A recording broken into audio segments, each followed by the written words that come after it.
మా కలుగును గాక. రోజు దేవుడు మనకిస్తున్న వాగ్దానం ఏందంటే, భూమిని స్వతంత్రించుకున్నట్లును ఆయన నిన్ను హెచ్చించి ఉన్నాడు. దానికన్నా ముందు వచనంలో, యెహోవా కొరకు కనిపెట్టుకొని ఉండుము, ఆయన మార్గములను అనుసరించుము. దేవుని నామానికి మహిమ కలుగును గాక. యెహోవా యెహోవా కొరకు కనిపెట్టుకొని ఉండుము, యెహోవా కొరకు కనిపెట్టుకొని ఉండుము, ఆయన మార్గములను అనుసరించుము. దేవుని నామానికి మహిమ కలుగును గాక. యెహోవా కొరకు కనిపెట్టుకొని ఉండి ఆయన మార్గములను అనుసరించి. మొదట మనం చేయాల్సింది ఆయన కోసం కనిపెట్టుకొని ఉండడము. రెండవది ఆయన మార్గములను అనుసరించడము. ఏం జరుగుతుంది? ఆయన కోసం కనిపెట్టుకొని ఉండడం వల్ల, ఆయన మార్గములను అనుసరించడం వల్ల మనకి ఏం జరుగుతుంది? అవును కదా, మనము ప్రతి విషయంలో మనము ఈ విధంగా చేస్తే మనకి మేలు జరుగుతుంది, ఈ విధంగా చేస్తే మనకు చూడండి, పిల్లలు మంచిగా చదువుకోమని చిన్నప్పటి నుంచి చెప్తాం. మంచిగా చదువుకోండి, మీరు మంచిగా చదువుకుంటే మీకు మంచి ఉద్యోగాలు వస్తాయి, మీరు స్థిరపరచబడతారు. మీరు స్థిరపరచబడితే మీకు కావలసిన అన్నీ మీరు పొందుకోవచ్చు. అప్పుడు ఏ కష్టం లేకుండా మీ జీవితాన్ని కొనసాగించుకోవచ్చు. చూడండి, ఆ చదువుకునే పిల్లలకు మనము ఎక్కడి వరకు వెళ్ళిపోతున్నామంటే వాళ్ళ భవిష్యత్తు ఎట్ ద ఎండ్, వాళ్ళ యొక్క జీవితము, వాళ్ళు ఏ విధంగా జీవించాలా, వాళ్ళు ఏ విధంగా వాళ్ళు చదువుకోవాలి, వాళ్ళు ఏ విధంగా ఉద్యోగాలు చేసుకోవాలా. చాలామంది అయితే అంటారు, చదువుకుంటే మంచి భార్య దొరుకుతుంది, లేదా చదువుకుంటే మంచి భర్త దొరుకుతాడు, లేదా చదువుకుంటే మంచి కుటుంబంలో నువ్వు ఒక కోడలుగా వెళ్ళగలుగుతావు, లేదా నువ్వు ఒక మంచి కుటుంబంలో స్థిరపరచగలుగుతావు. మనం చిన్నప్పటి నుంచి మనకు పిల్లలకు ఈ విధమైన మాటలు చెప్పి మనము పెంచి పెద్ద చేయడం జరుగుతుంది. ఇక్కడ ఏమంటుంది చూడండి, యెహోవా కొరకు కనిపెట్టుకొని ఉండుము, యెహోవా కొరకు కనిపెట్టుకొని ఉండుము, ఆయన మార్గములను అనుసరించుము. ఏం జరుగుతుంది? యెహోవా కొరకు కనిపెట్టుకొని ఉండు వారికి, ఆయన మార్గంలో నడుచువారికి భూమిని స్వతంత్రించుకున్నట్టు ఆయన నిన్ను హెచ్చించును. దేవుని నామానికి మహిమ కలుగునుగాక. హెచ్చు ఎక్కడి నుంచి కలుగుతుందో ఇక్కడ చెప్తుండు. హెచ్చు భూమిని స్వతంత్రించుకున్నట్టును ఆయన నిన్ను హెచ్చించును. స్వతంత్రించుకోవడం అంటే కాంకరింగ్, అంటే దాన్ని ఆక్యుపై చేసుకోవడము, లేదా దాన్ని పొందుకోవడము. ఆ విధంగా దేవుడు ఎప్పుడైతే మనము ఆయనను అనుసరించి మనం నడవడం మొదలు పెడతామో ఆయన మనని హెచ్చించబోతుండు. అంటే ప్రతి దానిపైన ఆయన మనకు అధికారం ఇవ్వబోతుండు. ప్రతి దాన్ని స్వతంత్రించుకోవడం అంటే అది మనది అంటే మనము దాన్ని పొందుకోవడం. మనము ఇప్పుడు చూడండి, ఒక జాబ్ని పొందుకున్నామంటే వి కాంకర్డ్ దట్ జాబ్, అంటే ఆ జాబ్ని మనం స్వతంత్రించుకున్నాము. ఆ జాబ్ మనని హెచ్చించడానికి ఒక మార్గంగా అది మనకు అది ఒక మార్గంని మన కోసం ప్రిపేర్ చేయడం కలుగుతుంది. ఆ జాబ్ మనము హెచ్చింపబడడానికి it will be the source. అదొక వ్యాపకంగా కానీ లేదా ఒక మార్గంగా కానీ మనకు అది కనబడుతుంది. అదేవిధంగా ఇక్కడ ఆయన మార్గంలో అనుసరించి ఆయన కొరకు కనిపెట్టుకుని వారు, యెహోవా యందు నిరీక్షించువారు ఎన్నడూ సిగ్గునొందరు అని లేఖనంలో రాయబడింది. ఎవరెవరైతే ఎప్పుడెప్పుడైతే దేవుని కోసం కనిపెట్టుకొని ఉండో వాళ్ళ జీవితాలలో మహా అద్భుతాలను పొందుకోగలిగిండ్రు. అవును, నిరీక్షణకు ఆధారమే లేనప్పుడు అబ్రహాం దేవుని నమ్మెను, అది అతనికి నీతిగా ఎంచబడను. నిరీక్షణకు అసలు ఆధారమే లేదు. నిరీక్షణకు అసలు నిరీక్షించాల్సిన అంటారు కదా, అది సమయం కాదు, అది వయస్సు కాదు, అది ఏమీ కాదు. నిరీక్షణకు ఆధారం లేనప్పుడు అబ్రహాం దేవుని నమ్మెను, అది అతనికి నీతిగా ఎంచబడ్డది. అవును, నీతిమంతుడు అనే ముద్ర అబ్రహాంకి వెయ్యబడ్డది. ఎందుకంటే అబ్రహాము దేవుని యందు నిరీక్షణ కలిగిన వ్యక్తి. ఇంకొకటి, అబ్రహాము దేవుడితో నడిచిన వ్యక్తి. అబ్రహాము దేవుని వెంబడించిన వ్యక్తి. అబ్రహాము దేవుని అనుసరించిన వ్యక్తి, దేవుని నమ్మిన వ్యక్తి, దేవునిలో నిరీక్షణ కలిగి ఉన్న వ్యక్తి.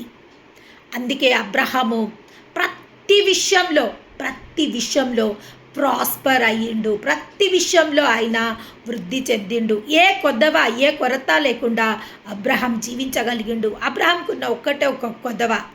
ఆ కొద్దవని కూడా దేవుడు తన స్వతంత్రించుకొని ఎట్లా ఎట్లా స్వతంత్రించిపించిండు చూడండి. ఒక్క కుమారుడు కూడా లేని అబ్రహాంని, ఒక్క బిడ్డ కూడా లేని అబ్రహాము ఎప్పుడైతే దేవుని వెంబడించిండో, దేవుని అనుసరించిండో, దేవుని మాటను విని దేవుని చిత్తానుసారంగా ఆయన దేవుడితో నడవడం ప్రారంభించిండో చూడండి. ఒక్క బిడ్డ కోసం ఎదురు చూస్తున్న అబ్రహాంకి దేవుడు విశ్వాసులకు తండ్రిగా ఇసుక రేణులంత సంతానంని, ఆకాశ నక్షత్రంలంత సంతానంనిచ్చి విశ్వాసులకు తండ్రిగా మార్చిండు. దేవుని నామానికి మహిమ కలుగును గాక. అంటే హీ కాంకర్డ్, ఆయన స్వతంత్రించుకొని ఆయన హెచ్చింపగలిగిండు. హెచ్చింపబడ్డది అబ్రహాం పేరు హెచ్చింపబడ్డది. విశ్వాసులకు తండ్రిగా హెచ్చింపబడ్డది. అబ్రహాము ఒక్క బిడ్డకు తండ్రి కావాలని ఆశ కలిగినప్పుడు, కానీ ఒక్క బిడ్డకు తండ్రి కావాలని ఆశ కలిగిన అబ్రహాము దేవుని వెంబడించిండు, దేవుని అనుసరించినందుకు అబ్రహాము ఆ యొక్క దీవెన్ని స్వతంత్రించుకోగలిగిండు. విశ్వాసులకు తండ్రిగా మార్చబడ్డాడు. అవును, మన విశ్వాసము ఒకానొక రోజు ఒక నిజ స్వరూపంని అది స్వతంత్రించుకోగలుగుతుంది. మనం విశ్వసించగలిగితే కలవరపడకపోతే ఇంకా దేవునిలో మనము విశ్వాసం కలిగి మనం జీవించగలుగుతాం. ఎప్పుడైతే విశ్వాసంతో దేవుని వెంబడిస్తామో మన యొక్క నిరీక్షణ దేవుని యందు మనని సిగ్గుపరచనీయది. దేవుని నామానికి మహిమ కలుగును గాక.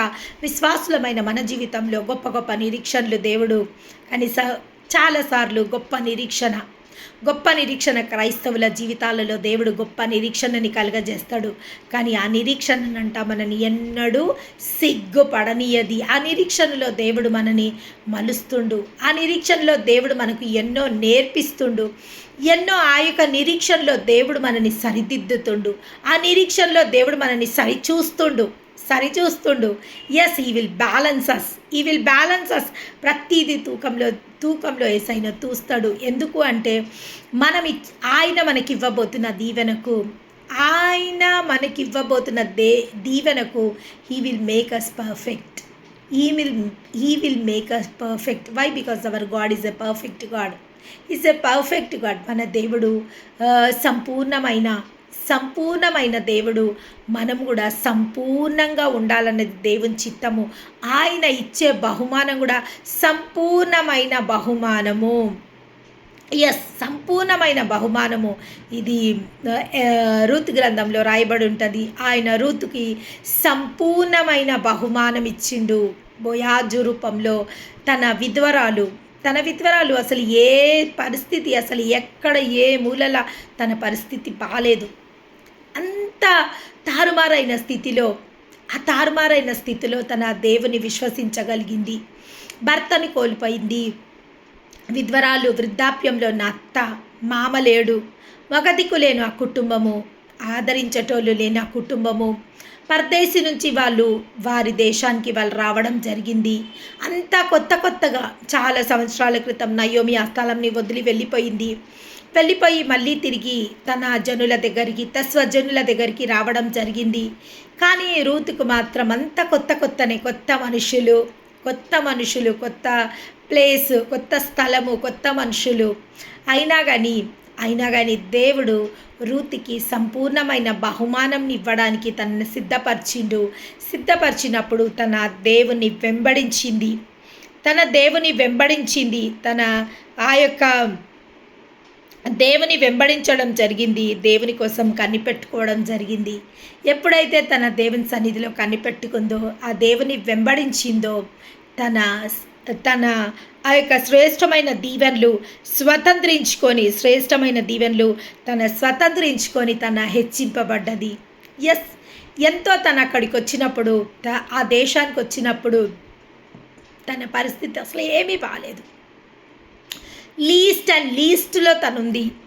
తను ఒక పరిగె ఏడుకోవడానికి ఆ కాలంలో పరిగె ఆ, అనాథలు, పరదేశీలు, విధ్వరాన్లు, ఆ, చాలా బీద స్థితిలో ఉన్న వాళ్ళు ఆ కాలంలో పరిగెరగనికి వస్తుండే.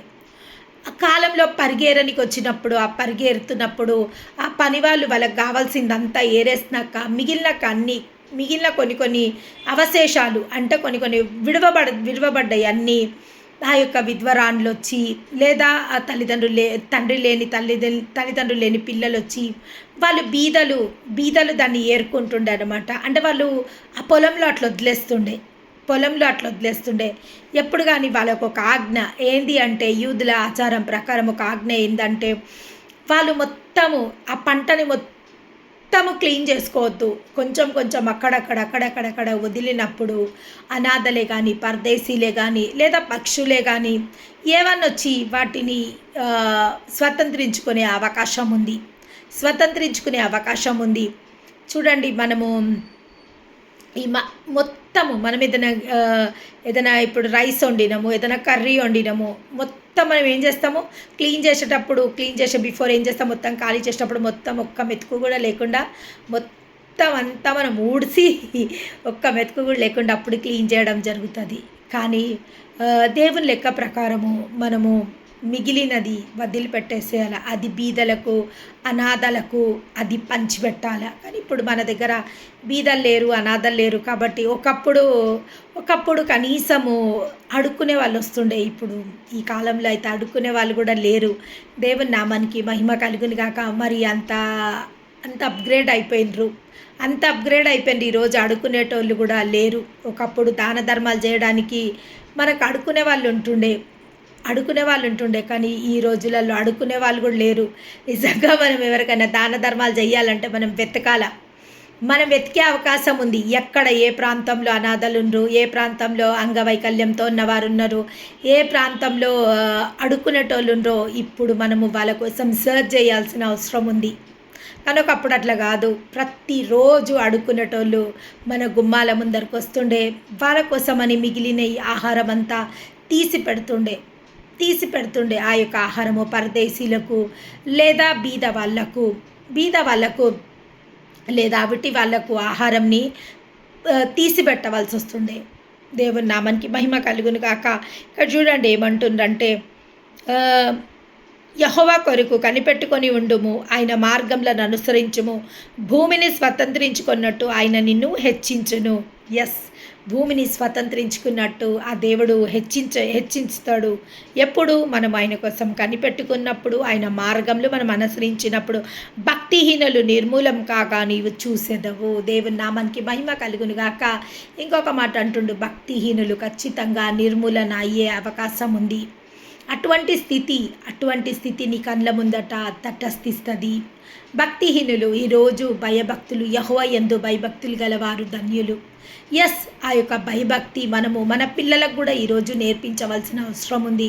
మనము భయభక్తులలో ఉండడమే కాదు, మన తరాలకు కూడా ఆ యొక్క భయభక్తిని మనము నేర్పించడానికి బద్దులమై ఉన్నాము.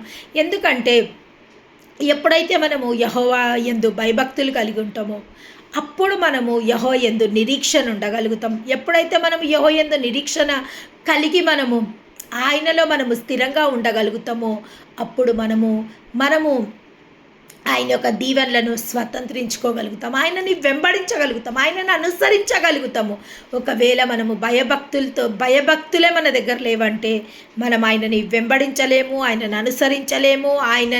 ఆయన ఇవ్వబోతున్న దీవెనలు మనం స్వతంత్రించుకోవడం ఈవెన్ మనం కాదు, మన తరాలు కూడా స్వతంత్రించుకోలేకపోయి మనము భక్తిలో జీవించిన వాళ్ళు భక్తిహీనతలతో నడవచ్చు. ఎస్, చూడండి మన తల్లిదండ్రులు కొన్నిసార్లు తల్లిదండ్రులు భక్తిహీనతలో ఉన్న పిల్లలు భక్తి కలిగి ఉంటారు. కొంతమంది తల్లిదండ్రులు భక్తిలో ఉన్న పిల్లలు భక్తిహీనత కలిగి ఉంటారు. కాబట్టి ఒక ఫ్యామిలీలో we have to have the fear of the god. మనము దేవుని యందు భయభక్తులు కలిగి ఉండడము మనం నేర్చుకోవడం ఎంతో ఇంపార్టెంట్. అదేవిధంగా మన తరాలకు కూడా భయభక్తి నేర్పించడము ఎంతో ఇంపార్టెంట్. వై? బికాస్ మనము దేవుని యందు భయభక్తులు కలిగి ఉంటే మనము సమస్త విధమైన దేవుని నుంచి వచ్చే దీవెనలు మనము స్వతంత్రించుకోగలుగుతాం. దేవుని నుంచి మనము పొందుకునే అవకాశం మనకు ఉంటుంది. ఒకవేళ మనం భయభక్తులు కలిగి లేము, మనము భయభక్తులు కలిగి లేకపోవడం వల్ల we can't receive anything from the god. మనము దేవుని నుంచి ఏమి పొందుకోలేము. భక్తిహీనుల దీపం మారిపోతుంది, వారి కార్చీకట్లోనే వారి దీపం మారిపోతుందని లేఖనంలో రాయబడింది. అవును, భక్తిహీనులు ఎప్పుడైనా వాళ్ళు నిర్మూలం అయ్యే అవకాశం ఉంది. వాళ్ళు ఎప్పుడైనా వాళ్ళు నశించే అవకాశం ఉంది. కానీ భక్తిపరుల అది కాదు. ఈరోజు మనం చేసే భక్తి జీవితము మన పిల్లల తరాలకు అది దీవెనకరంగా ఉండబోతుంది. అది మనకు దీవెనకరంగా ఒక దీవెన 4 తరాలు 3-4 తరాలు ఒక దీవెన ఖచ్చితంగా ఉంటుంది. ఆ యొక్క దీవెనలు మన తరాలు స్వతంత్రించుకునే అవకాశం ఉంటుంది. ఎప్పుడైతే మనం భయభక్తులు కలిగి దేవుని అనుసరించి దేవుడు చిత్త ప్రకారం మనం జీవించడము, దేవుని చిత్త ప్రకారం ఎప్పుడైతే మనం జీవిస్తామో నిశ్చయంగా ఆయన దీవెనలు మనం స్వతంత్రించుకునే అవకాశం ఉంది. మనము హెచ్చింపబడే అవకాశం ఉంది. ఎవరైనా ఈరోజు మేము హెచ్చింపబడాలా, మేము అన్ని విషయాలలో వర్ధిల్లాలా, మేము అన్ని విషయాలు హెచ్చింపబడాలని ఎవరైతే ఆశ కలిగిందో వాళ్ళు నిశ్చయంగా దేవుని అనుసరించే వారిగా ఉండాలా, దేవుని కొరకు కనిపెట్టుకునే వారిగా ఉండాలా, దేవుని యందు భయభక్తులు గలవారిగా ఉండాలా. ఎప్పుడైతే మనము దేవుని యందు భయభక్తులు కలిగి ఉంటామో, ఆయన కొరకు కనిపెట్టుకొని ఉంటామో, ఆయన మార్గంలో మనం అనుసరించుకుంటామో నిశ్చయంగా దేవుడు మనని స్వతంత్రులుగా చేసి మనని హెచ్చిస్తాడు. ప్రతి విషయంలో దేవుడు స్వాతంత్రాన్ని మనకు అనుగ్రహిస్తాడు. ఏ విషయంలో మనము బంధకాలలో ఉండే అవకాశం లేదు. ఈరోజు అనేక మంది బిడ్డలు వ్యసనాలనే బంధకాలలో ఉన్నారు. కొందరైతే అనారోగ్యం అనే బంధకాలలో ఉన్నారు. కొంతమంది అయితే దరిద్రత అనే బంధకాలలో ఉన్నారు. కొంతమంది అయితే అనేక రకమైన వ్యసనాలనే బంధకాలలో ఉన్నారు. కొంతమంది దురాత్మ బంధకాలలో ఉన్నారు. కొంతమంది అయితే దుష్టుని యొక్క బంధకాలలో ఉన్నారు. ఈ రోజులలో ఎవరో ఒకరు ఎక్కడో అక్కడ బంధకాలలో ఉన్నారు. కానీ ఎప్పుడైతే యెహోవాని అనుసరించి మన జీవితాన్ని మనము యెహోవా నామంలో మనం నడవడం మొదలు పెడతామో, ఆ యొక్క యెహోవాని అనుసరించి ఆయన మార్గంలో అనుసరించి ఎప్పుడైతే మనం నడుస్తామో ఖచ్చితంగా మనము ఆ యొక్క దీవెనలు మనము స్వతంత్రించుకోగలుగుతాము. మన యందు భయభక్తులు కలిగి ఉంటాము. మనం ఆయన యందు భయభక్తులు కలిగి ఉంటాము కాబట్టి మనము నశించే అవకాశం లేదు, కానీ మనము హెచ్చింపబడే అవకాశము నిశ్చయంగా ఉంది. హెచ్చించుకోరువాడు ఎవరైనా ఉన్నాడా? మేలు పొందుకునేవాడు ఎవడైనా ఉన్నాడా? వాడు యెహోవాని అనుసరించేవాడిగా ఉండాలా, యెహోవా కొరకు కనిపెట్టుకునే వారిగా ఉండాలా. ఎందుకంటే మన దేవుడు ప్రతి విషయంలో మనని హెచ్చించడానికి ఆయన సిద్ధంగా ఉండు. ప్రతి విషయంలో ఆయన మనని మహిమపరచడానికి సిద్ధంగా ఉండు. మన ద్వారా ఆయన మహిమ పొందుకోవడానికి సిద్ధంగా ఉండు. Yes, always god will glorify us. ప్రతిసారి దేవుడు మనని హెచ్చించాలని కోరుకుంటాడు. ఎందుకంటే మనం ఎప్పుడైతే హెచ్చింపబడతామో, ఏ విషయంలో మనం హెచ్చింపబడినా ఆ హెచ్చింపుకు నాకు కారణమైన దేవుడు కూడా నిశ్చయంగా హెచ్చింపబడతాడు. ఎస్, హెచ్చింపబడతాడు. మనము మహిమ పొందుకోవడం వల్ల ఆ దేవుడు కూడా మహిమ పొందుకునే అవకాశం ఉంది. ఎస్, ఆల్వేస్ చూడండి, మనమే అంటాం మనం దేవుని మహిమపరుస్తున్నాం, మేము దేవుని మహిమపరుస్తున్నాం. నిజంగా దేవుడు కూడా మనని కూడా మహిమకు పాత్రులుగా చేయడానికి ఆయన కూడా అంతే అత్యాసక్తితో ఉన్నాడు. He also want to glorify us, he also want to uplift us. ఆయన మనని లేవనెత్తాలనుకుంటాడు, ఆయన మనని హెచ్చించాలనుకుంటాడు, ఆయన మనని ఉన్నత స్థలంలో ఉండాలని కోరే ఆ దేవుని నామానికి మహిమ కలిగి ఆయన బిడ్డలమైన మనము హెచ్చింపు కలిగి జీవించాలా, ఉన్నత స్థితిలో జీవించాలా.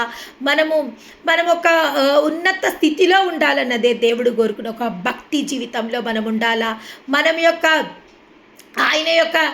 ఆయన యొక్క కరుణా కటాక్షాలలో మనం ఉండాలా. ఆయన నామంని మనము ఆశ్రయించి ఆ యెహోవా యందు భయభక్తులు గలవారు యెహోవాయందు భయభక్తులు గలవారు వారి జీవితాలలో ఏ మేలు కొదవై ఉండదంట. దేవుని నామానికి మహిమ కలుగును గాక. నిజంగా ఈరోజు మా జీవితాలలో ఏది మాకు కొదవై ఉండొద్దు, ఏది మాకు కొదవై ఉండొద్దు. మా సరిహద్దులలో సమాధానం కలగాల, లేదా మేము ప్రతి విషయంలో జయం పొందుకోవాలని ఎవరైతే ఆశిస్తుండ్రో దేవుడు ఈరోజు వాళ్ళతో అంటుండు, నన్ను అనుసరించడం వల్ల, ఆయనను అనుసరించి ఆయన కొరకు కనిపెట్టుకొని ఉండి ఆయనను అనుసరించడం వల్ల మనము హెచ్చింపబడే అవకాశాలున్నాయి. మనము క్షేమకరమైన స్థితిని పొందుకునే అవకాశాలున్నాయి. ఎందుకంటే భక్తిహీనులు నిర్మూలమవుతారు. అదేవిధంగా భక్తిపరులు ఆయన యొక్క మహిమని స్వతంత్రించుకునే అవకాశం ఉంది. దేవుని నామానికి మహిమ కలుగును కాక. మహాపరిశుద్ధుడు